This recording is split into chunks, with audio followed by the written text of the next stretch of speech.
नमस्कार। एनसीसीएसटी और ओएनजीसी द्वारा आयोजित महिला किसान नए किसान कार्यक्रम के अंतर्गत भरूच जिले के जंबूसर तालुका के वेदस गांव की विद्याबेन ने प्रशिक्षण प्राप्त किया। इस प्रशिक्षण में उन्होंने प्राकृतिक खेती, गृह उद्योग जैसे कई विषयों पर ज्ञान हासिल किया। विद्याबेन ने न केवल खुद इस ज्ञान को अपनाया, बल्कि अब वे अन्य महिलाओं को भी जागरूक कर रही है। इस पहल से उनके जीवन में सकारात्मक बदलाव आया है और वे आज एक प्रेरणा बनी है अपने गांव की महिलाओं के लिए। अब आइए सुनते हैं विद्याबेन से खुद। विद्याबेन છું, મારું ગામ વેડજ, તાલુકો જંબુસર, જિલ્લો ભરૂચમાંથી।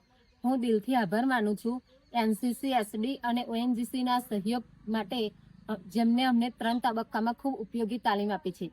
આ તાલીમમાં મેં જે શીખ્યું તે કુદરતી ખેતી કેવી રીતે કરવી, ગૃહ ઉદ્યોગ અને માર્કેટિંગ, પશુપાલન, ગૌ આધારિત ખેતી માટે, ખેતી મહિલાઓ માટે આવક વધારવાના ઉપાયો, બદલાતા હવામાનમાં પાક વ્યવસ્થાપન જેવા મુદ્દાઓ પર તાલીમ લીધી હતી।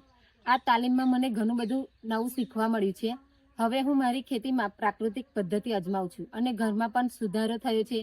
ગામમાં બીજી બધી બહેનોને પણ સમજાવું છું કે કઈ રીતે આ માહિતી તેમને પણ ઉપયોગી બની શકે છે। આવી તાલીમ મળવી એ અમારા માટે ખૂબ મોટી તક છે। હું એનસીસી, એસડી અને ઓએનજીસી બંને સંસ્થાઓનો હૃદયપૂર્વક આભાર માનું છું। આવી તાલીમો આગળ પણ ચાલે એવી મારી શુભેચ્છા છે। આભાર। જય હિન્દ।